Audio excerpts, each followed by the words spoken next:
Bismillahirrahmanirrahim.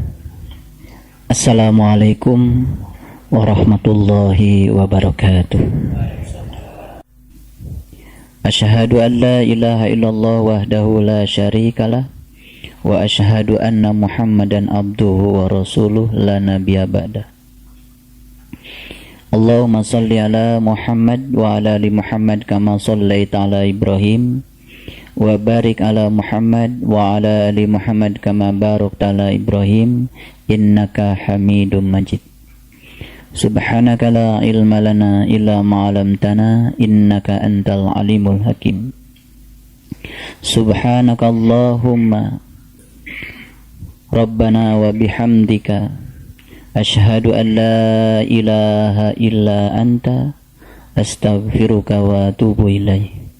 Astaghfirullahaladzim, astaghfirullahaladzim, astaghfirullahaladzim, allazi la ilaha illa huwal hayyul qayyum wa atubu ilaih min jami'il ma'asi wa dzunub la haula wa la quwata illa billahil aliyyil azim.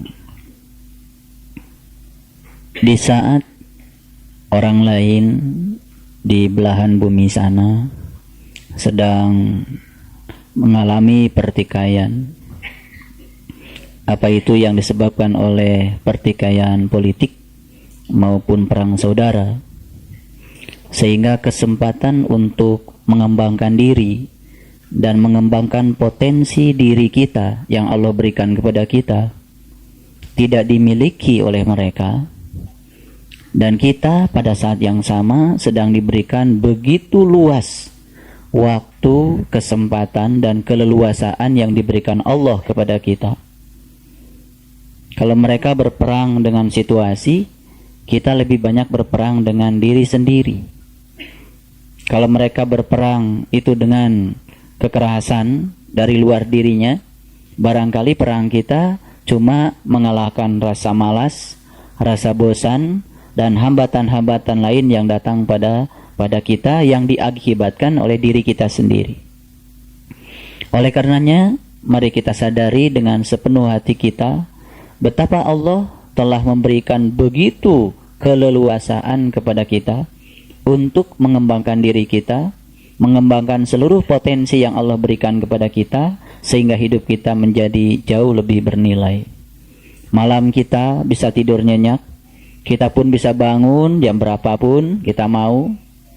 Siang kita juga begitu banyak waktu yang Allah berikan kepada kita, mengembangkan diri kita dalam rangka meningkatkan kualitas keimanan dan ketakwaan kita, dalam rangka meningkatkan kualitas rohaniah kita.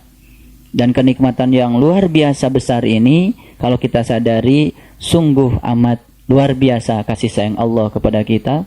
Dan hari ini kita pun telah dipilih untuk berada di sini untuk mendengarkan kasih sayangnya yang diberikan kepada kita, baik yang sudah, yang sedang, maupun yang akan datang. Dan mudah-mudahan kita selalu sadar, sesadar-sadarnya, bahwa tidak ada jasa kita, semua adalah karena Allah begitu sayang kepada kita. Oleh karenanya, mari kita sama-sama merundukkan kepala kita untuk berterima kasih yang setulus hati kita kepada Allah Subhanahu wa Ta'ala dengan membaca hamdalah. Alhamdulillahirabbil alamin. Salawat dan salam mari kita sanjungkan kepada junjungan kita Nabiullah yang agung, Nabi besar Muhammad Rasulullah sallallahu alaihi wasallam, seraya kita bersalawat kepada Allahumma salli ala Sayyidina Muhammad wa ala ali Sayyidina Muhammad. Mari dengan sepenuh hati kita awali majelis ilmu ini bersama-sama memohon ridho dan berkah Allah dengan setulus hati kita, bukan sekedar basa-basi di mulut kita, tapi dari dalam jiwa kita bacakan basmalah. Bismillahirrahmanirrahim. Semoga Allah meridhoi dan memberkahi majelis ilmu ini. Kehadiran saya di sini mudah-mudahan juga menjadi berkah.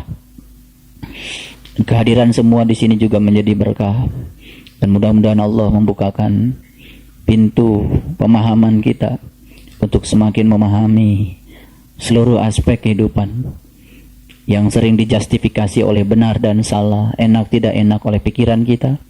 Karena sesungguhnya semua yang terjadi kun fayakun, dan terjadilah. Dan dibalik semua kejadian yang enak, yang tidak enak menurut pikiran kita, disitulah sesungguhnya letak kekuatan Allah dan kasih sayangnya yang harus kita mengerti. Ayahanda, ibunda, dan sahabat-sahabat yang insya Allah dirahmati dan dicintai Allah. Pada kesempatan yang lalu saya sudah menjelaskan Quran surat Ibrahim sampai ayat yang ke-7. Dan insya Allah malam ini kita akan meneruskan perjalanan kita untuk menapaki perjalanan memaknai kedalaman lautan maknanya Al-Quran. Dan mudah-mudahan kita mendapatkan mutiara malam ini. Tapi sebelumnya izinkan saya untuk mengulang sedikit sebagai sebuah penegasan pada Quran surat Ibrahim ayat yang ke-6. A'udzubillahi minasyaitonirrajim. Bismillahirrahmanirrahim. Wa iz qala Musa liqaumihi, dan berkatalah Musa kepada kaumnya. Mohon dipahami, Musa itu jangan dipahami sebagai sosok manusia di masa lalu saja, supaya ayat ini menjadi kontekstual dan memiliki nilai di masa kini. Musa ini jangan dibayangkan sebagai sebuah sosok di masa lalu, tapi Musa ini adalah siapa saja yang menjadi wakil Allah untuk menyampaikan kasih Allah di masa manapun, itulah sesungguhnya Musa. Judul surat yang kita bahas, judulnya surat Ibrahim. Tapi kok ceritanya di dalamnya tentang Musa? Harus dipahami. Jadi Musa harus diekstrapolasi lebih luas lagi. Begitu di ayat ini kita membaca kata Fir'aun. Izkuru ni'matallahi alaikum id anja'akum min ali Fir'aun. Begitu mendengar kata Fir'aun, membaca kata Fir'aun, kita jangan menyempitkan pikiran kita untuk memikirkan Fir'aun sebagai sosok manusia di masa lalu yang ada dalam sejarah. Tapi mari kita lihat ya Fir'aun dalam konteks kekinian. Karena sesungguhnya kalau menurut pemahaman saya, kenapa Fir'aun itu diabadikan jasmaniahnya, diawetkan, itu kan artinya bukan suatu kebetulan bahwa Allah mengizinkan yang seperti itu, karena di kemudian hari termasuk hari ini sebetulnya Fir'aun itu tetap akan ada. Saya tidak akan berbicara Fir'aun sebagai sosok manusia di masa lalu, tapi saya akan berbicara Fir'aun sebagai sifat manusia di masa kini. Mungkin Fir'aun yang dalam sejarah dibatasi oleh waktu dan telah tidak ada di hadapan kita. Tetapi sesungguhnya bisa jadi Fir'aun itu malah bisa jadi adalah diri kita sendiri. Kalau kita melihat Quran surat Ibrahim, di sini dikatakan Fir'aun itu adalah kerjaannya suka menyembelih anak laki-laki dan membiarkan hidup-hidup anak perempuan. Itu sifat utama Fir'aun. Menyembelih anak laki-laki itu artinya suka menghalang-halangi peningkatan kualitas rohani. Menyembelih anak perempuan pasti otomatis setiap orang menghalang-halangi rohaniahnya untuk maju, pasti dia mengizinkan aspek jasmaniahnya untuk berkembang. Setiap dia itu bergerak ke arah kanan, itu pasti menjauhi kiri. Setiap dia bergerak ke arah kiri, pasti menjauhi kanan. Sudah otomatis. Ini bukan sesuatu yang bersifat terpisah, tapi sesuatu yang bersifat simultan. Mungkin tak terasa sesungguhnya kita pun barangkali ya sering mengizinkan malas ya bekerja pada diri kita. Sering mengizinkan ya alasan-alasan yang tidak masuk akal diizinkan sebagai pembenaran kepada kita, sekedar menenteramkan ya perilaku kita yang sesungguhnya berlawanan dengan hati nurani kita. Mungkin itu sering terjadi pada diri kita, akibat kita tidak bisa mengendalikan diri kita. Ketika kita bisa menaklukkan orang lain, kita sebetulnya sudah hebat. Tapi ketika kita bisa menaklukkan diri kita sendiri, sebetulnya kita menjadi jauh lebih hebat. Bahkan bisa jadi super hebat, karena situlah kekuatan kita. Oleh karenanya, mari kita lihat secara faktual, secara kontekstual, dalam kehidupan yang sekarang. Di seluruh dunia sekarang sedang mengalami gejolak. Menurut saya, semua gejolak itu diakibatkan oleh dominannya sifat-sifat Fir'aun pada diri-diri setiap manusia. Jadi kalau Fir'aun ini saya letakkan di sebuah garis bilangan di sebelah kiri, kemudian Musa diletakkan di sebelah kanan, barangkali sekarang ini manusia sedang condong ke sebelah kiri. Setiap condong ke kiri, pasti akan ada gejolak. Dan gejolak ini bisa jadi mungkin ya terjadi secara serempak, secara resonan di seluruh belahan bumi. Mungkin juga terjadi di tempat kita. Makanya mudah-mudahan kita ya dalam hal ini bisa memerankan diri kita sebagai Musa masa kini yang condong ke sebelah kanan. Dan jangan lupa Allah mengingatkan, kalau engkau mengejar aku, engkau pasti akan dapat dua, dapat aku dan dunia. Bergerak ke sebelah kanan bukan berarti meninggalkan kiri, tapi bergerak ke sebelah kanan justru ya kita menghidupi hidup ini ya dengan sebaik-baiknya dan memulai kehidupan itu semata-mata karena Allah. Saya pernah mengatakan ya di tempat ini bahwa kita ini menafkahi diri kita dengan apa yang kita dapat, tapi kita menghidupi diri kita dengan apa yang kita berikan pada orang lain. Ketika kita sudah sukses ya memenuhi semua kebutuhan kita, sandang kita, pangan kita, papan kita, jangan lupa tidak usah berlebihan untuk memenuhi kebutuhan sandang, pangan, dan papan, karena kelebihan yang Allah titipkan kepada kita bukan untuk diri kita, bukan untuk menghidupi kita. Karena ketika kita baru bisa menafkahi diri kita dengan apa yang kita dapat, sesungguhnya kita baru memikirkan diri sendiri. Tapi ketika kita mulai memberi kepada orang lain, disitulah kita mulai hidup. Oleh karenanya, marilah kita menjadi manusia yang hidup dan benar-benar hidup.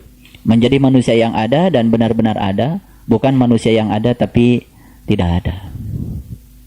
Jadi gejolak-gejolak, kegelapan-kegelapan, pertumpahan darah, kebencian, kemarahan, penyesalan, dan semua sifat-sifat buruk yang dimunculkan pada diri manusia, itu sebuah tontonan tentang betapa dunia ini telah mengalami sebuah kegelapan. Yang kita saksikan sekarang ini adalah terjadi suatu proses hijrah yang luar biasa dari satu kegelapan kepada kegelapan yang lain. Kita bisa melihat ya keseharian kita. Kegelapan itu ternyata sekarang telah meliputi semuanya. Ada teman saya yang sehari-harinya melakukan penelitian di laboratorium astrofisika.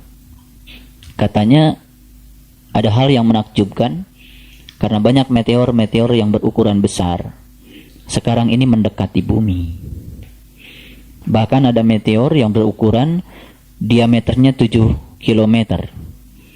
Itu adalah batu.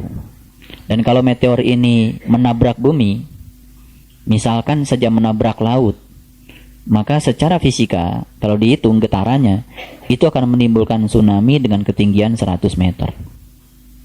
Dan menurut penelitian, meteor-meteor itu sekarang semakin mendekat ke bumi. Karena secara physically ya, teleskop membuktikan dari hitungan bahwa ukuran mereka ternyata jauh lebih nyata dan kelihatan. Dan sangat mudah untuk melihatnya. Gejala apa ini? Saya yakin semua pergerakan alam fisik itu semua mencerminkan pergerakan di alam yang non-fisik. Semua kerusakan di muka bumi ini mencerminkan kerusakan di dalam bumi itu sendiri. Kerusakan yang bersifat fisik mencerminkan kerusakan jiwa. Dan kita sekarang menyaksikan kegelapan itu sudah meliputi semuanya. Mohon maaf barangkali kita bisa melihat tontonan di negara kita. Kebencian, kemarahan itu sudah merupakan suatu tontonan harian. Jadi kalau di Jakarta sehari tidak ada demo, Jakarta ini menjadi aneh. Dan sekarang menjadi tidak aneh kalau setiap hari ada demo. Sebab disitulah kita bisa menyaksikan betapa orang begitu mudah untuk marah, begitu mudah membenci orang, dan tidak punya kesempatan untuk mencintai orang lain karena dihabiskan seluruh waktunya hanya untuk menghukumi orang lain. Dia merasa dirinya paling benar dan orang lain itu semuanya salah. Dan itu secara sistematik ya dipertontonkan kepada kita, juga kepada anak-anak kita. Jadi sebetulnya yang harus disadari adalah, yang saya tangisi adalah satu hal. Karena sesungguhnya kita tuh setiap hari mungkin saja kita hijrah. Tapi hijrah bukan dari kegelapan kepada terang, tapi kita hijrah dari satu kegelapan kepada kegelapan yang lain. Ini mengerikan, ya. Kenapa kita hijrahnya tidak keluar kepada terang benderang? Karena kuncinya cuma satu. Barangkali diri kita lebih didominasi oleh sifat-sifat Fir'aun ketimbang didominasi oleh sifat-sifat Musa. Sedikit sekali, ya. Barangkali, ya, ajakan-ajakan untuk memakrifati Allah. Padahal di Quran jelas, wal takum minkum ummatun yad'una ilal khair wa ya'muruna bil ma'ruf wa yanhauna 'anil munkar. Harus ada sekelompok orang, harus ada, kecil atau besar, harus ada wal takum minkum ummatun yad'una ilal khair, yang mengundang, yad'u, yang mengajak ilal khair, kepada kebajikan. Apa itu kebajikan? Ya'muruna bil ma'ruf, ya, mengajak manusia untuk memakrifati dirinya agar dia bisa memakrifati Tuhannya melewati apa saja. Banyak jalan untuk memakrifati Allah. Untuk apa? Wa yanhauna 'anil munkar, dan kita pun harus mencegah orang-orang yang sudah bisa menampakkan diri, kaki spiritualnya di dunia ruhaniah yang sesungguhnya, agar mereka tidak kembali ke belakang. Dan kelompok umat ini yang mengajak ke arah ini sudah sangat-sangat langka. Sudah sulit kita mencarinya. Tapi kalau mengajak, orang yang mengajak kita ke arah Fir'aun, mudah. Yang mengajak kita ke arah Musa, itu merupakan sesuatu yang langka. Jadi kalau hari ini kita terpanggil untuk menggeserkan diri kita dari kiri ke kanan, itu sesungguhnya karena Allah telah menarik kita. Kasih sayangnya begitu luar biasa untuk kita, karena kita telah dipilih olehnya untuk dikehendaki mendekatinya. Oleh karena itu, tidak ada hal yang harus kita ungkapkan kecuali rasa syukur. Dulu kita pernah punya pengalaman belajar berenang. Kita tidak akan pernah merasakan sensasi air ke dalam tubuh kita ketika kita berontak dalam air. Semakin berontak dalam air, maka air semakin menenggelamkan kita. Tapi begitu kita rileks, kemudian kita merasakan sensasi air pada tubuh kita, membiarkan tubuh kita menyatu dengan air, merasakan sensasinya, ternyata tubuh kita mulai mengambang. Dan tubuh kita mulai ringan, dan akhirnya mengapung dalam air. Makanya puncaknya mengapung dalam air ketika kita sudah benar-benar nol. Ketika kita sudah tidak lagi bernyawa. Makanya orang yang tenggelam, biasanya ketika orang tidak berenang tenggelam, pasti ke bawah dulu. Kalau sudah habis, baru ke atas. Jadi kita bisa menyaksikan sebetulnya ketika dia terapung, ya, gaya Archimedes bekerja total, itu ketika dia sudah betul-betul pasrah. Itulah sesungguhnya kehidupan. Kalau menurut saya, gambaran tentang pengalaman berenang itulah gambaran tentang kita dalam kehidupan. Semakin berontak dan melawan kehidupan, sesungguhnya kita akan semakin tenggelam dalam kehidupan. Tapi semakin kita rileks, ikhlas, menerima kehidupan apa adanya, dan merasakan sensasi kehidupan apapun di luar kita, dan kita tetap damai dan rileks, maka kita akan merasakan kita terapung dalam kehidupan ini. Semuanya menjadi sangat ringan dan ringan. Betul? Jadi marilah kita berenang dengan rileks saja. Ya, tidak usah berontak. Karena ketika berontak, sebenarnya kita sedang berpindah dari satu kegelapan kepada kegelapan yang lain. Biasanya kalau kita berontak, apa yang terjadi? Kita marah. Ketika tidak yang menolong, kita teriak. Atau mungkin kita juga meneriaki orang. Sebetulnya kita sedang menggelapkan diri kita sendiri. Saya ingin berikan sebuah fakta yang luar biasa dalam Al-Quran. Kalau kita baca Quran surat Al-Baqarah, dimulai dengan Alif Lam Mim. Berikutnya cerita apa? Cerita Zalikal Kitab. Kalau masuk pada Quran surat Ali Imran, Alif Lam Mim. Berikutnya apa? Allahu la ilaha illa huwal hayyul qayyum. Cerita Allah. Kalau kita buka ayat yang berikutnya, tengoklah Quran surat Ar-Ra'd yang baru kita bahas. Alif Lam Mim Ra, tilka ayatul kitab. Quran surat Ibrahim, Alif Lam Ra. Di dalamnya apa? Kitabun, cerita kitab. Teruskan penelitian ini pada seluruh surat. Ternyata setiap lafaz muqatta'ah yang di awal surat, itu berikutnya selalu cerita. Kalau gak cerita Allah, itu cerita kitab. Saya baru mengerti kenapa selama ini kita tidak dibolehkan membahas lafaz muqatta'ah yang di awal surat. Sebetulnya bukan lafaz itu yang tidak boleh dibahas. Karena sesungguhnya di balik lafaz itu cuma ada satu. Setiap kita menyelesaikan lafaz itu berikutnya kitab. Itu artinya apa? Ketika kita telah menemukan hakikat di balik lafaz itu, yaitu password untuk memasuki diri kita, maka kita akan menyaksikan kitab pada diri kita. Jadi sebetulnya alif lam mim ra, alif lam ra, kaf ha ya ain shad, yasin pun. Coba, setelah yasin apa berikutnya? Wal Qur'anil Hakim. Betul? Iya. Jadi sebetulnya semua lafaz muqatta'ah itu kalau kita malas merinci satu-satu, rahasia di dalamnya cuma satu. Kunci pembuka mata kalbu. Makanya begitu kita menemukan kunci di balik itu, maka berikutnya pasti kita akan mengetahui kitab yang diturunkan kepadamu. Jadi, itulah. Nah, kenapa lafaz muqatta'ah tidak boleh dibahas? Yang tidak boleh dibahas itu bukan lafaznya. Yang tidak boleh dibahas itu adalah apa yang sudah kita dapat, tidak perlu dibahas lagi. Tidak perlu diobrolkan lagi. Begitu dapat kunci itu dari guru, itu milik kita. Setelah menjadi milik kita, Nabi mengatakan, barang siapa yang mengamalkan apa yang dia tahu, maka Allah akan mengajarkan apa yang belum dia tahu. Jadi kalau kita ingin banyak ilmu, gak usah cari kesana kesini. Kunci itu cukup untuk membuka rahasia semua ilmu. Amalkan itu dan terus amalkan. Mengamalkan yang kita tahu, Allah akan mengajarkan apa yang kita belum tahu. Jadi kaya kan kita. Kalau tidak boleh dibahas lagi, berikutnya tinggal apa? Jalani agar kita bisa menemukan kitab. Makanya tugas di Quran itu kan cuma satu. Di Quran surat Al-Isra, nanti kita akan masuk ke situ. Allah menugaskan cuma satu. Iqra kitabaka kafa binafsika al-yawma 'alaika hasiba. Bacalah kitabmu. Cukuplah itu sebagai juru hisabmu. Cukuplah itu sebagai muhasabahmu. Muhasabah yang sesungguhnya terjadi ketika kita membaca kitab. Simpel sekali. Belajar agama itu simpel sekali. Semakin dalam, saya diberitahu rahasia Al-Quran oleh Allah. Ternyata semakin simpel agama itu. Semakin sederhana. Ternyata di balik kesederhanaan itulah adanya kebijaksanaan dan kearifan. Ketika telah membuat sesuatu yang sulit menjadi amat sederhana, itulah sesungguhnya puncaknya ilmu. Jadi kalau masih berbelit-belit cerita sesuatu, itu namanya belum ngerti. Saya ngerti Pak, cuma susah ngomongnya. Itu belum ngerti. Lah bagaimana? Ya, sesuatu yang sudah dimengerti itu harusnya mudah dikomunikasikan pada orang lain. Kalau belum bisa dikomunikasikan, itu namanya tacan ngartos.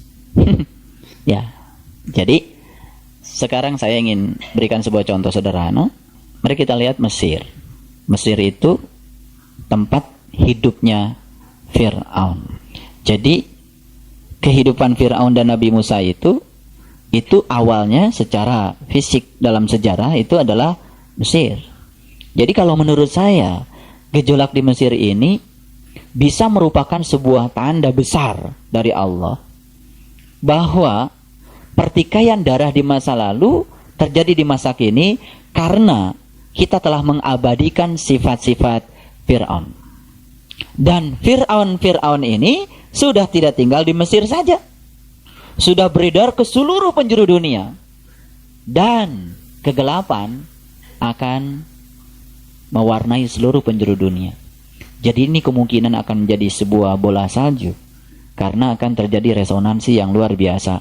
Karena manusia tidak suka lagi berada dalam situasi yang tidak nyaman. Karena manusia punya hak asasi untuk nyaman.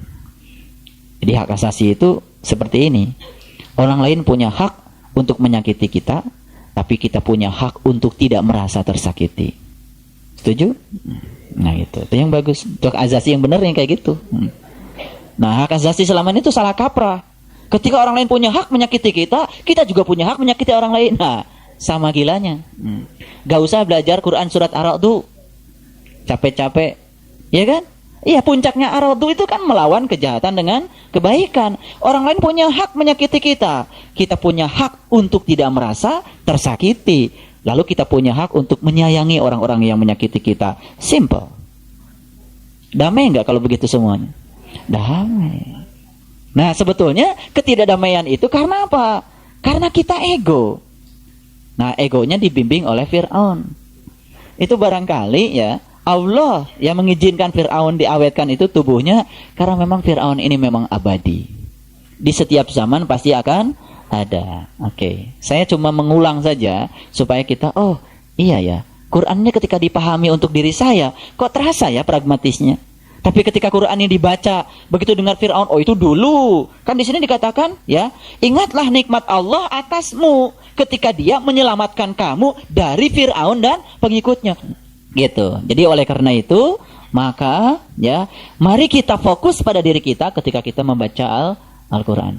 Supaya kita mendapatkan pencerahan terus-menerus dari Al-Quran. Baik, kita masuk ayat yang ke-8.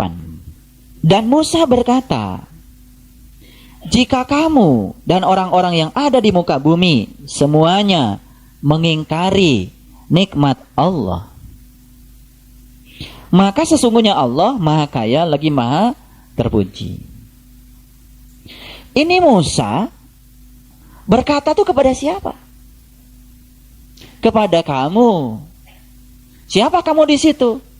Tentu saja orang-orang yang pernah ikrar untuk berguru kepada Musa. Betul? Yang di luar itu tidak masuk dalam ayat ini. Karena di sini yang dibicarakan itu, jika kamu dan orang-orang yang di muka bumi semuanya mengingkari nikmat Allah. Ini yang dibicarakan ini adalah orang-orang yang mengingkari nikmat Allah. Siapa yang mengingkari nikmat Allah? Yang sudah dapat nikmat atau yang belum? Yang sudah dong. Berarti ayat ini cerita untuk yang sudah dapat nikmat, tapi kemudian dia mengingkarinya. Apa sih nikmat Allah yang paling besar?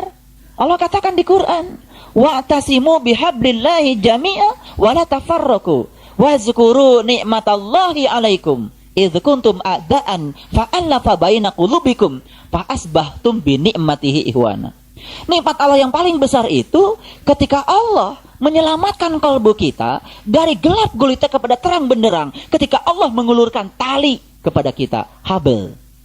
Apa itu tali Allah untuk kita? Tali Allah itu kata Imam Al-Ghazali adalah ma'rifatullah. Jadi orang-orang yang telah Allah mengulurkan tali kepadanya, lalu dia menariknya dengan kuat, kemudian mengikuti kemana arah tali itu bergerak, dia akan terus berada dalam ikatannya Allah. Tapi orang-orang yang saat itu ragu dan melepaskan tali yang Allah ulurkan kepadanya, itulah sesungguhnya orang-orang yang mengingkari nikmat. Proses pengingkaran itu sebetulnya sederhana, karena dia membiarkan anak perempuannya hidup-hidup, tetapi dia menyembelih anak laki-lakinya. Artinya apa? Dia cenderung ke kiri, tapi tidak cenderung ke kanan.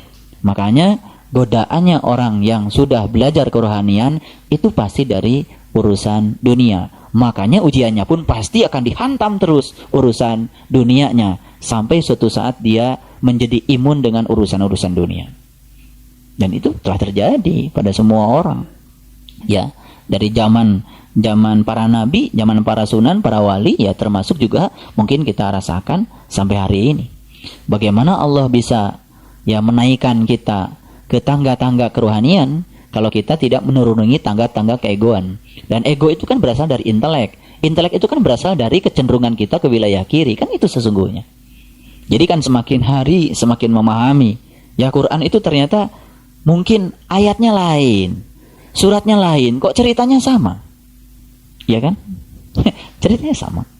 Jadi intinya adalah bagaimana kita bisa ya menarik diri kita dari kegelapan kepada cahaya yang terang benderang. Baik, kita teruskan. Ayat yang ke-9. Mari kita lihat. Belumkah sampai kepadamu berita orang-orang sebelum kamu, yaitu kaum Nuh, kaum Ad, kaum Samud, dan orang-orang sesudah mereka. Ini kan cerita tentang kaum Nuh, itu yang ditenggelamkan. Kaum Ad, kaum Samud, itu dibahas secara detail di Quran surat Al-Kahfi. Sebetulnya kaum Nuh, kaum Ad, kaum Samud itu adalah orang-orang yang dulunya itu sudah diberi nikmat tapi mengingkari. Tidak ada yang mengetahui mereka selain Allah. telah datang rasul-rasul kepada mereka, membawa bukti-bukti yang nyata, lalu mereka menutupkan tangannya ke mulutnya, ya, dan berkata, ya, sesungguhnya kami mengingkari apa yang kamu disuruh menyampaikannya kepada kami, dan sesungguhnya kami benar-benar dalam keraguan-raguan yang menggelisahkan terhadap apa yang kamu ajak kami kepadanya. Jadi kalau ada orang yang belum ikutan ragu, wajar nggak? Wajar. Perlu marah nggak kita? Kalau mereka mencaci maki kita, wajar? Lah wajar, namanya juga tidak tahu. Jadi kalau kita sakit hati dicaci maki oleh orang yang tidak tahu, yang salah itu yang sakit hati. Gak lulus itu belajar ilmunya. Lah orang tidak tahu dipaksa untuk tahu, sebari tidak diberitahu. Jadi jangan kecil hati kalau kita dibilang itu sahabat ini sama orang yang tidak tahu. Jadi kalau disesatkan sama orang sesat, ya tenang aja. Justru yang jadi persoalan Quran itu, mohon maaf ya, Quran tidak membahas mereka yang di luar, tapi Quran itu membahas mereka-mereka yang telah ikrar di hadapan guru, ikrar kepada Allah. Setelah itu dia mengingkari. Itu yang berulang-ulang diceritakan dalam Al-Quran. Itu yang diulang-ulang. Jadi di sini, ya, ayat yang ke-9 itu cerita apa? Ini cerita, ya, orang-orang yang telah mengikuti Rasul, sudah mendapatkan ilmu dari Rasul, kemudian dia itu berada dalam keraguan-raguan yang luar biasa, dan itu wajar juga, karena itu awal. Tapi ketika dia membiarkan dirinya dalam keraguan-raguan terlalu lama, sebetulnya yang salah itu bukan Rasulnya. Yang salah adalah dia membiarkan dirinya dalam keraguan-raguan yang terlalu lama. Jadi oleh karena itu maka kegiatan yang seperti inilah sebetulnya yang bisa membebaskan diri kita dari keraguan-raguan pada tingkat awal. Pada tingkat lanjut, Allah sendiri yang akan membebaskan keraguan-raguan kita lewat pengalaman spiritual kita. Jadi tidak ada jaminan orang bisa bebas dari keraguan dengan pengajian seperti ini. Pengajian ini tidak bisa menolong, cuma membantu untuk menolong, membebaskan keraguan-raguan. Membantu saja. Maka peran pengajian ini walaupun cuma sekedar membantu, tapi insya Allah akan memiliki kontribusi yang cukup besar. Baik, kita teruskan, ya. Dan sesungguhnya kami benar-benar dalam keraguan yang menggelisahkan terhadap apa yang kamu ajak kami kepadanya. Betul nggak kita pernah mengalami seperti ini? Ya, awal-awal ketika kita diajak ke sini luar biasa kan? Terjadi suatu perubahan paradigma yang luar biasa. Maka disitulah perlu ada yang menenteramkan. Walaupun tidak ada jaminan, tapi setidak-tidaknya akan membantu seseorang untuk mencapai kedewasaan spiritualnya. Dan untuk mendorong seseorang sampai ke tingkat itu tuh memang perlu rutinitas, pengorbanan jelas, ya kan? Ya, itu komitmen. Itu komitmen. Ya, oleh karena itu maka kita pun harus terus berkomitmen, ya, agar kita sampai pada tujuan dari pengajian ini. Baik, kita teruskan ayat yang ke-10. Berkata rasul-rasul mereka, apakah ada keraguan-raguan terhadap Allah, pencipta langit dan bumi? Ya, ada keraguan-raguan itu? Pasti ada ya, pada tingkat permulaan. Jadi sebenarnya perlu proses yang panjang dan kesabaran untuk membebaskan kita dari keraguan-raguan itu. Jadi boro-boro yang awal, yang sudah lama juga ternyata masih juga diselimuti oleh keraguan-raguan itu. Jadi sebenarnya penyakit yang paling utama belajar ma'rifatullah itu adalah keraguan-raguan. Baik, kita teruskan. Dia menyeru kamu untuk memberi ampunan, ya, kepadamu dari dosa-dosamu dan menangguhkan siksaanmu sampai masa yang ditentukan. Mereka berkata, kamu tidak lain hanyalah manusia seperti kami juga. Kamu menghendaki untuk menghalang-halangi kami dari apa yang selalu disembah nenek moyang kami. Karena itu datanglah kepada kami bukti yang nyata. Jadi oleh karena itu, ya, perjuangan para ulama kalau tidak didasari oleh bukti yang nyata kepada umat, ini tidak akan pernah tuntas. Nah, sebetulnya ya kalau kita mau jujur membaca sejarah, para nabi, para rasul itu yang pertama diajarkan itu adalah hal yang nyata. Pengalaman spiritual dulu yang diajarkan. Jadi syahadat itu bukan teori dulu, bukan ucapan dulu, tapi pengalaman dulu. Makanya ya ketika memasuki ya area ini, maka di sini kan semuanya dibalik. Ya, di sini semuanya dibalik. Kita diajarkan untuk mengalami yang nyata dulu. Penjelasan-penjelasan itu belakangan. Bahkan tanpa penjelasan pun, kalau sudah mengalami yang nyata, kita akan kuat mengimani sesuatu yang Allah berikan kepada kita. Nah, harusnya ya semua kita ini umat Islam untuk kembali kepada Al-Quran, melihat bagaimana sistematika Al-Quran mengajarkan keyakinan kepada umat. Ternyata Quran tuh mengajarkan yang nyata dulu. Jadi penjelasan dan teori itu belakangan. Tapi kebanyakan ya proses pendidikan agama di kita, pembelajaran agama itu lebih banyak pada aspek-aspek penjelasan dan teori. Dan sedikit sekali pengalaman yang nyata itu diberikan. Jadi kita bersyukur ya, karena kita ini kan belajarnya tidak pedagogik tapi andragogik. Jadi kalau orang kebanyakan belajar renang itu dari kelas dulu, kalau kita langsung disuruh tenggelam dulu. Gitu. Nah, dari situlah kita perlahan-lahan ditolong sedikit demi sedikit kan. Lalu mungkin sekarang ada yang baru bisa ngapung dikit, ada yang udah ngapung beneran gitu kan. Nah, itu masing-masing di antara kita berbeda satu dengan yang lain tergantung relaksasinya. Ya, kalau kita bisa rileks, ya kita bisa ikhlas, bisa tulus, bisa lentur, insya Allah. Makanya yang lentur itu kan biasanya mengalir ya. Yang lentur itu mengalir. Coba perhatikan di selokan. Kalau airnya sudah habis, sisanya apa tuh?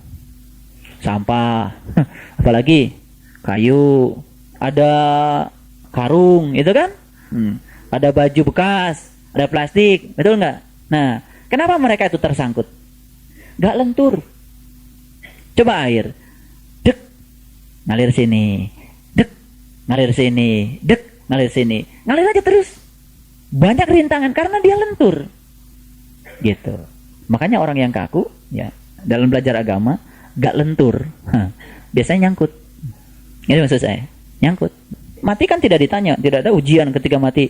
Mohon maaf kata malaikat, sampean tuh pakar apa? Gak penting bagi malaikat. Pertanyaan mati cuma satu, man robuka. Mau belajar fikih, belajar apa, ujungnya itu harus sampai pada Allah. Nah, ada yang nyangkut di ikro.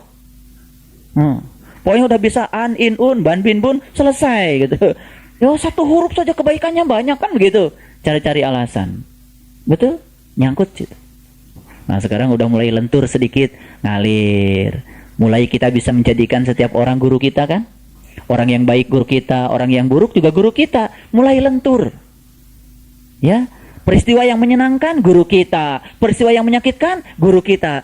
Mulai lentur. Dulu kita pengennya yang senang terus, begitu ada yang sakit menolak, gak lentur. Nah, jadi sebetulnya pengajian yang kita bina ini sebetulnya tujuan utamanya itu membuat kita menjadi lentur. Iya, dulu gampang sekali kan kita menghukumi orang lain. Sekarang sudah mulai lentur. Dalah, gak usah ngurusi orang, urusi aja diri kita. Udah mulai lentur, ya kan? Nah, semakin lentur kita semakin mengalir. Makanya kalau lentur itu tidak akan tersangkut, ya. Jadi kalau ada kayu tersangkut, kayu kaku, ya kan? Coba, mohon maaf, ngajak orang yang kaku dalam beragama untuk belajar ilmu ini. Berat katanya tuh kan? Berat. Udah pidato banyak-banyak gitu. Kamu ikut juga. Kesel lagi kita. Kalau masih ada kesel pidato itu juga kita belum lentur. Jadi itu masih ada dalam kegelapan. Kalau sudah ceramah, wa ma alaina illal balagul mubin. Kita sudah menyampaikan, ya sudah, nggak usah dipikirkan. Lentur saja. Ya. Jadi itu urusan sendiri-sendiri, ya. Nah, makanya kita harus lenturkan diri kita. Nah, ciri orang yang sudah lentur itu ditandai dengan kebijaksanaannya, kearifannya. Betul nggak? Coba berhadapan dengan yang tidak bijaksana. Berat. Betul nggak? Mau ngomong gitu salah, nggak ngomong salah, gitu kan? Nah, itu. Tapi kalau kita berhadapan dengan orang yang lentur, yang bijak, penuh dengan kearifan, kita mulai udah bisa terbuka bicara tanpa beban. Betul? Iya, makanya kita kan kalau punya sahabat kaku sekali, susah kan mau bicara, karena komunikasi itu tidak pernah jalan kalau kita tidak lentur. Nah, jadi sebetulnya ini soal lentur ini penting, karena ternyata air itu karena lentur menjadi kuat. Jadi jangan dikira kekuatan gedung ini terletak pada besi, tidak. Besi itu kaku. Bukan terletak pada kayu, bukan terletak pada semen, bukan terletak pada batu, bukan pada pasir. Semua keras dan kaku. Dan semua yang keras-keras itu disatukan oleh yang lentur yang bernama air. Lentur itu kuat. Jadi kalau yang lentur itu coba bola, tendang sana, tendang sini, ya tetap aja. Coba batu ditendang, gak lentur, iya kan? Nah, gitu. Kalau mau nendang yang gak lentur tuh sakit. Nah, tugas kita itu adalah menjadikan kita bernilai bagi orang lain. Orang lain itu merasakan pencerahan dari kita tapi tak tersentuh, tidak merasa di pojokan. Nah itu syaratnya harus lentur dulu. Jadi makanya kita pun dulu kalau diajak secara tidak bijaksana kan nolak. Betul nggak? Nah inilah pentingnya. Maka saya ingin memberikan 10 tips supaya kita menjadi orang-orang yang lentur. 1, kita harus belajar mengosongkan gelas kita. Dari apa sih? Dari segala kepentingan-kepentingan pribadi kita. Jadi gelas kita harus kosong. Biarkan yang mengisi gelas kita adalah Allah saja. Sebetulnya ketika kita mencoba memasukkan kepentingan-kepentingan kita di dalam gelas kita jadi keruh. Makanya kita harus selalu kosong dari segala perkara-perkara selain Allah. Makanya ketika kita kosongkan dari segala kepentingan-kepentingan duniawi kita semata-mata karena Allah, di situ kita akan menjadi sangat amat lentur. Mohon maaf ya, rasakan dan nyatakan pengalaman ini dalam pengalaman hidup kita. Yang membuat semua menjadi kaku karena ada pengalaman dan gelas kita menjadi penuh dengan muatan-muatan dari diri kita. Sekarang kosongkan semuanya, biarkan Allah saja. Allah saja. Yang kedua, supaya kita lentur, jangan pernah manja pada selain Allah. Ngerti maksudnya? Iya. Kalau mau curhat sama Allah sajalah. Jangan curhat pada yang lain-lain. Jadi kaku. Ngerti maksud saya? Jadi kalau kita mau manja saja sama Allah. Jangan manja sama yang lain-lain lah. Manja sama atasan kita. Mohon maaf, manja sama pasangan kita. Manja pada kekuatan-kekuatan di luar Allah. Itu akan membuat kita menjadi kaku. Maka kita harus lenturkan kita dengan cara apa? Dengan cara yang kedua, yaitu kita hanya boleh manja kepada Allah saja. Caranya kirim-kirim Al-Fatihah, ya, sholat syukur wudu, tobat, hajat, kirim Al-Fatihah pada Rasul, guru, ibu bapak kita, saudara-saudara sudah lakukan 17 kali. Sudah lentur. Sudah, nggak usah dikatakan. Allah udah bilang di Quran, apa yang kau katakan, yang kau sembunyikan, aku tahu. Lillahi ma fis samawati wa ma fil ar wa in tubdu ma fi anfusikum aw tukhfuhu yuhasibkum bihillah. Sudah cukup itu. Pokoknya jalani yang tulus, yang ikhlas, gosongkan gelas kita akan diisi sepenuhnya oleh Allah. Begitu diisi sepenuhnya oleh Allah, perasaan yang paling dahsyat yang kita rasakan apa? Kita merasa cukup dengan dia saja. Yang lain tidak mengganggu kita. Tubuh kita boleh bergerak kemana-mana, tapi jiwa kita tetap hukuk bersama dengan Allah di padang Arafah yang sesungguhnya. Tetap diam bersama dia. Sudah. Itu cara manja pada Allah, ya begitu ya. Jangan seperti manja pada manusia, banyak basa-basinya. Udah ngomong banyak gak dikasih lagi. Kalau sama Allah udahlah gitu. Ya Allah, terus terang aja, makin kesini kita makin belajar ilmu ini ya, kita tuh makin gak berani rasanya minta sama Allah. Karena apa? Lah belum diminta saja Allah sudah tahu kebutuhan kita. Kebutuhan kamu ini tahu Allah. Subhanallah. Sudah, tugas kita melayani dia saja, maka dia akan melayani kita. Awalilah hidup kita dengan bersuci. Sucikan pikiran kita, sucikan batin kita, sucikan mata kita, telinga kita, harta kita. Sucikanlah semua kalau kau sungguh-sungguh ingin bersuci. Setelah itu apa? Bismillahirrahmanirrahim. Ketemukanlah dulu ba di dalam dirimu yang bernama Baitullah. Kalau kau nggak tahu, tanya Sin, agar engkau ketemu dengan Mim, maka engkau akan makrifat kepada Allah Ar-Rahman Ar-Rahim. Bismillahirrahmanirrahim itu adalah metode untuk kita masuk ke dalam diri kita. Lalu kalau sudah tahu, masuklah ke dalam. Katakan padanya, ihdinas syiratal mustaqim. Tunjuki aku ke jalan yang lurus. Jalannya orang-orang yang telah engkau beri nikmat. Jalannya para nabi, para siddiqin, para syuhada, dan orang-orang yang soleh. Jangan kau biarkan aku menjadi orang yang kau murkai. Dan jangan pula engkau biarkan aku menjadi orang yang tidak tahu jalan pulang kepadamu. Sampailah kepada tujuan. Begitu sampai kepada tujuan, sudah menyaksikan tajallinya bersama Allah, baru di situ katakan, iyyaka na'budu wa iyyaka nasta'in. Saya ingin katakan sekali lagi, rasakan kalimat itu. Jangan seperti dulu. Iyyaka na'budu wa iyyaka nasta'in. Iyyaka na'budu wa iyyaka nasta'in. Bersyukur kita mendapatkan cara baca yang benar dari seorang yang ummi. Saya sudah ngaji dari dulu. Begitu dengar Pak Kadarto bilang begitu, saya cuma menangis dan sami'na wa ata'na. Sangat masuk akal. Di situ kita merasakan getaran yang sangat luar biasa. Begitu kita sampai, lalu kita katakan, iyyaka na'budu wa iyyaka nasta'in. Hanya kepadamu aku menyembah. Hanya kepadamu aku minta tolong. Aku enggak mau curhat pada siapapun kecuali padamu. Aku tidak mau mengeluh pada siapapun kecuali padamu.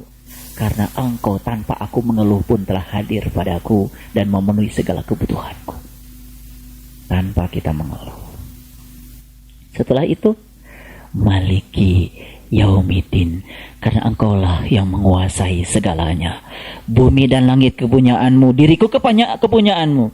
Aku tak memiliki apa-apa, karena apa yang kau titipkan padaku hanya hak guna pakai saja, sepanjang aku diizinkan olehmu. Begitu kita lepaskan semuanya, tidak ada kekhawatiran takut kehilangan apapun. Tidak ada. Tapi begitu kita tidak khawatir takut kehilangan apapun, maka kita tidak akan kehilangan apapun. Karena kehilangan apapun berasal dari kekhawatiran kehilangan apapun. Itu pikiran kita yang mengundangnya. Setelah itu kemudian Ar-Rahman Ar-Rahim. Terima kasih Tuhan. Aku yakin semua yang terjadi dalam hidupku adalah bagian dari kasih sayangmu. Kita tidak pernah melihat bencana. Kita tidak pernah melihat ujian. Itu bahasa-bahasa yang berbeda-beda. Yang kita lihat di semesta ini cuma satu. Ar-Rahman Ar-Rahim. Ketika usaha kita gagal, yang kita lihat Ar-Rahman Ar-Rahim. Ketika kita sakit, yang kita lihat Ar-Rahman Ar-Rahim. Ketika banyak peristiwa yang menghantam kita, yang kita lihat cuma satu. Ar-Rahman Ar-Rahim. Maka Allah katakan, walillahil masyriqi wal maghrib fa aina ma tuwallu fasama wajhullah. Orang yang telah menjadi ulul albab, kemanapun dia memalingkan wajahnya, di situ dia cuma mendapati Allah Ar-Rahman Ar-Rahim. Allah Ar-Rahman Ar-Rahim. Subhanallah. Setelah sampai di fase Ar-Rahman Ar-Rahim, masuk pada fase yang lebih tinggi lagi. Alhamdulillahi Rabbil Alamin. Segala puji hanya milikmu. Engkau adalah Rabb, keberadaan di balik semua semesta ini. Apapun yang terjadi karena keberadaanmu yang meliputi semesta ini. Makanya Quran mengatakan, wa akhiru da'wahum anil hamdulillahi rabbil alamin. Maka akhirilah ajakanmu dengan alhamdulillahi rabbil alamin. Jadi mulai sekarang ikuti perintah Nabi, ucapkan alhamdulillah dan bersabar, dan ucapkan alhamdulillah dan bersyukur. Itu kata Nabi. Ketika engkau mendapatkan yang tidak engkau inginkan, tetap harus mengucapkan alhamdulillah dan bersabar. Dan ketika engkau mendapatkan yang tidak engkau inginkan, tetap ucapkan alhamdulillah dan bersyukur. Jadi ketika kita sakit, alhamdulillah. Ketika kita sehat, alhamdulillah. Semuanya alhamdulillah. Kalau sudah alhamdulillah, yakin ketika tidak diterima di sini pasti ada yang lain. Itu alhamdulillah itu akhirnya, alhamdulillah itu awalnya cuma ucapan, akhirnya ucapan itu akan tenggelam dengan sendirinya. Yang ada adalah tindakan dan perbuatan dari alhamdulillah itu sendiri. Itu puncaknya doa. Oke, keluar dari sini, saya ingin semua kita tetap mengucapkan alhamdulillah. Alhamdulillah ya Allah, saya sakit perut. Betapa nikmatnya sehat perut, tapi selama ini saya sia-siakan. Ya alhamdulillah, nih ada tikus. Saya jadi bangun. Ini mungkin cara Engkau untuk membangunkan aku. Terima kasih ya Allah. Jadi mulai sekarang, dalam situasi apapun alhamdulillah. Pak, bukannya kalau ada musibah innalillah. Memang semuanya dari Allah, kembali kepada Allah. Jadi bagi kita alhamdulillah, innalillah sama saja. Karena kata-kata itu kan hilang semuanya. Yang ada adalah wajah Allah. Paham? Nah, jadi wajah Allah di mana-mana. Kalau sudah begitu, mulailah kita bisa merasakan hidup ini sebagai sesuatu yang indah. Yang ketiga, upayakan pikiran kita selalu positif. Mungkin bosan dengerin saya ngomong seperti ini. Saya paling juga cuma bilang alhamdulillah kalau bosan. Bosan saja dengerin saya ngomong, kelakuan masih negatif, apalagi kalau tidak bosan. Jadi alhamdulillah juga. Kan kadang-kadang kita suka dibalik-balik kan pikirannya. Ngapain lu sholat? Sholat aja kelakuan kayak gitu. Harusnya kalau pikirannya positif, sholat saja kelakuannya kayak gitu, gimana nggak sholat? Jadi positif saja, ya. Semua dibikin positif saja, karena kita menjadi lentur. Begitu kita negatif, berat kita, beban kita jadi amat sangat berat. Jadi sebetulnya beratnya diri kita, beratnya pikiran kita, karena kita kaku, nggak lentur. Coba rasakan dengan yang 3 saja, sudah terasa lentur?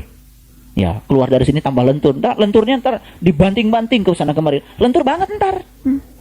Ya, pokoknya upayakan selalu berpikir positif. Racun-racun yang kemudian membuat kita menjadi pikiran negatif, buru-buru diusir. Makanya saya kasih yang istimewa juga, biar pulang dari sini udah lentur semua. Ya. Jadi kita harus bisa senyum dalam segala situasi. Ya, nggak usah nyusah-nyusahin diri sendiri. Yang keempat, kalau tadi pikiran. Yang keempat, selalu upayakan bicara hal-hal yang positif. Kalau kita membiarkan kita berbicara hal-hal yang negatif, sebetulnya itu adalah awal di mana kita akan terjebak pada kekakuan. Nyangkut kita di situ. Spiritual kita akan nyangkut. Jadi bukan hanya pikiran yang harus dipositifkan, tapi juga kita berupaya berkata, karena tidak tertahan biasanya. Apa saja yang ingin dikomentari. Ya kan? Iya, pokoknya gini, ambil yang paling minimal. Kalau kita tidak bisa berbuat baik kepada orang lain, jangan mencelaknya, gitu aja. Jadi kalau kita nggak bisa nyumbang, ya udah jangan berkomentar. Gitu. Itu sudah yang paling maksimal itu. Jadi kalau kita tidak bisa membantu orang lain, ya sudah jangan mengejeknya, gitu. Pokoknya kadang-kadang kita tidak terasa. Ini kebiasaan loh. Kalau tidak dikendalikan, keinginan untuk berkomentar ini biasanya suka muncul tiba-tiba. Apa saja dikomentari. Ingatlah pokoknya itu. Jangan komentar. Upayakan berbicara yang positif. Terlalu banyak sebetulnya di luar kita itu. Tapi saya itu kadang-kadang begini berpikirnya. Jadi begitu banyak kata-kata yang kotor di luar diri kita, itu sebetulnya bagi kita itu adalah kesempatan untuk membuat kita tidak teracuni dan semakin kita bersih. Bagaimana kita tidak terpancing? Latihannya itu justru ketika kita bergaul dengan orang yang kata-katanya baik-baik terus, ya sebenarnya nggak ada ujian. Tapi ketika kita bergaul dengan orang-orang yang kotor, kemudian kita tetap berkata baik, di situ terasa. Gitu. Jadi kita juga tidak usah komentar. Begitu, ini ngomongnya kok nggak enak banget. Udah nggak apa-apa. Ya.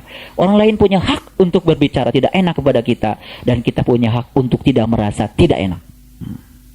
Jadi merasa enak saja, ya kan? Pusing-pusing sampai nggak bisa makan gara-gara orang lain ngomong.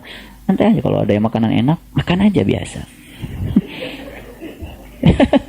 Kurus gitu gara-gara orang lain ngomong nggak karuan. Ya salah sendiri.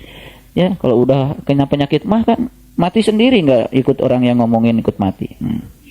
Yang ke-5, ini ingat untuk membuat kita lentur. Yang ke-5, kalau tadi pikiran, yang ketiga, yang ke 4. Yang kelima, kata-kata. Jadi jangan biarkan mulut kita berkata hal-hal yang negatif. Dan yang keenam, selalu memvisualisasikan pikiran kita pada hal-hal yang positif. Ini kata kuncinya adalah visualisasi. Tahu visualisasi? Visual itu apa? Gambaran, ciptaan, mencipta, menggambar hal-hal yang positif-positif saja. Ini maksud saya, menggambarkan hal yang positif. Ya, jangan menggambarkan macet, jangan menggambarkan susah parkir. Pokoknya gambarkan, visualisasikan, saya pasti gitu. Karena visualisasi itu penting. Ketika orang itu dari awal sudah visualisasinya negatif, kaku dia. Segala nggak jadi biasanya. Dan untuk menjadikan kita mengalir, dan lentur, itu kuncinya satu. Visualisasikan sesuatu yang positif. Baik. Yang keenam, belajar memanfaatkan setiap kesempatan untuk peningkatan kualitas diri. Ngerti maksudnya? Kalau kita ngaji, meningkat kualitas diri kita, itu standar. Biasa. Tapi ketika kita mendapatkan yang tidak enak, lalu kita bisa gunakan hal yang tidak enak itu sebagai kesempatan untuk meningkatkan kualitas diri, itu sudah mulai agak luar biasa.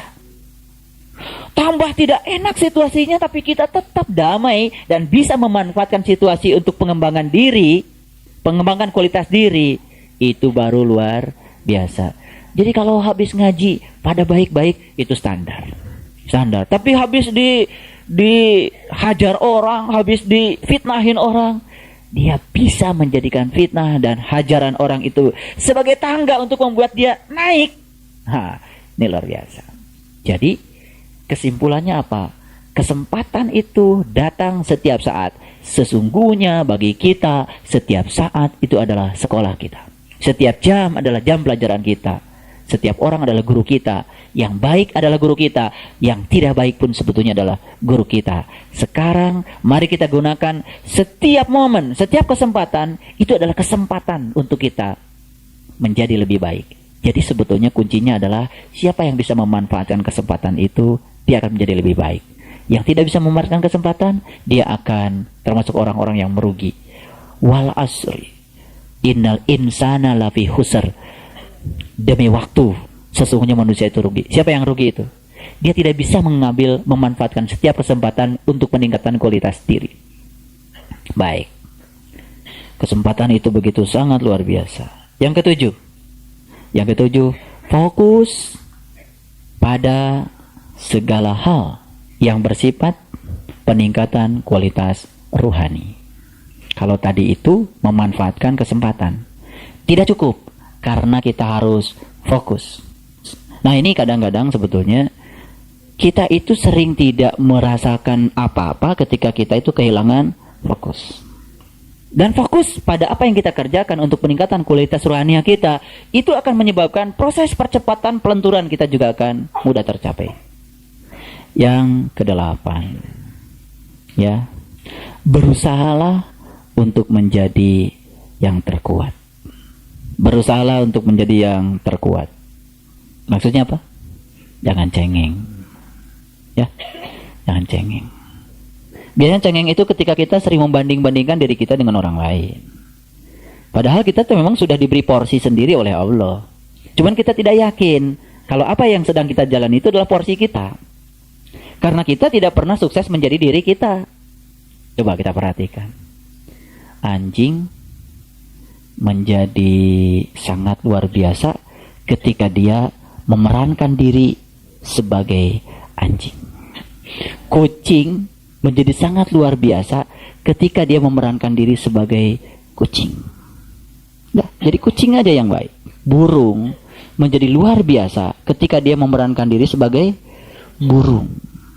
Sendok menjadi luar biasa ketika dia memerankan diri sebagai sendok. Gitu. Manusia juga akan menjadi luar biasa ketika dia memerankan diri sebagai manusia. Nah, sekarang ini menjadi tidak luar biasa. Kenapa? Karena banyak manusia yang mencuri peran-peran lain yang dititipkan kepada yang lain. Peran anjing diambil, peran kucing diambil, peran harimau diambil. Itu. Nah makanya ingat buku saya. Menjadi manusia itu tujuannya apa? Supaya kita memerankan diri sebagai manusia. Kemuliaan manusia terletak pada ketika dia memerankan diri sebagai manusia.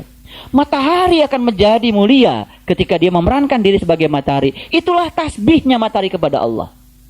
Bulan menjadi bulan ketika dia memerankan diri sebagai bulan. Itulah tasbihnya bulan kepada Allah. Jadi semua bertasbih begitu luar biasa kepada Allah. Rumput memerankan diri sebagai rumput, padi memerankan diri sebagai padi, jagung memerankan diri sebagai jagung, semua menjadi mulia. Masa kita kalah lebih mulia daripada mereka yang memerankan dirinya sesuai dengan perannya? Sekarang ini manusia banyak yang tidak memerankan diri sebagai manusia.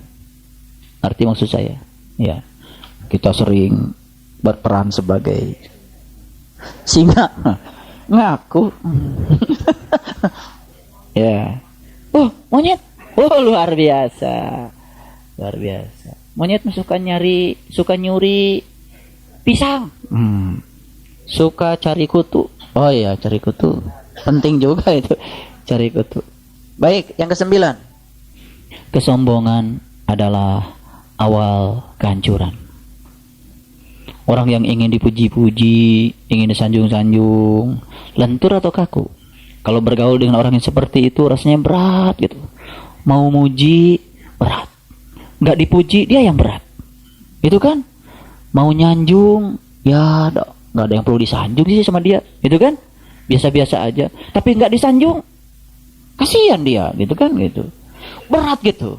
Nah makanya sesungguhnya ya ketika seseorang itu ya masih ya sering menyombongkan kesombongannya atau menyombongkan ketidaksombongannya, itu juga suatu kesombongan. Ketika dia masih didominasi oleh itu, dia menjadi hancur karena kaku. Yang kaku betul nggak mudah hancur. Kenapa gelas mudah pecah? Karena kaku. Baik, ini tidak asing lagi yang ke-10 itu. Jadikanlah hari-hari kita selalu penuh dengan rasa syukur. Assalamualaikum warahmatullahi wabarakatuh.